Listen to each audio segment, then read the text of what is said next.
अस्सलाम वालेकुम viewers, welcome back to my YouTube channel daily tips with Asma. आज के इस वीडियो में हम आपको बताएंगे शेख नाम के बारे में अनोखी और दिलचस्प मालूमात। शेख नाम का शुमार लड़कों के नामों में होता है। शेख एक इस्लामी नाम है। शेख नाम की इब्तदाई तारीख़ अरबी ज़बान से निकलती है। शेख नाम के अफराद के लिए खुशकिस्मत नंबर 1 माना जाता है। माहिरीन के मुताबिक शेख नाम के लड़के बहुत सखी होते हैं। शेख नाम का मतलब है हाकिम, आलम। शेख नाम के लड़कों के लिए खुशकिस्मत दिनों में मंगल और एतवार का दिन शामिल है।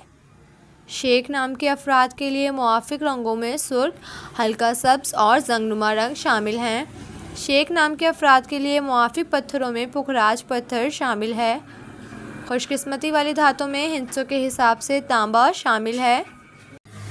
सो फ्रेंड्स, अगर आप अपने नाम का मतलब जानना चाहते हैं तो कमेंट बॉक्स में अपना नाम लिखें। इंशाअल्लाह हम आपके नाम की वीडियो ज़रूर बनाएंगे। Thanks for watching. अल्लाह हाफिज़।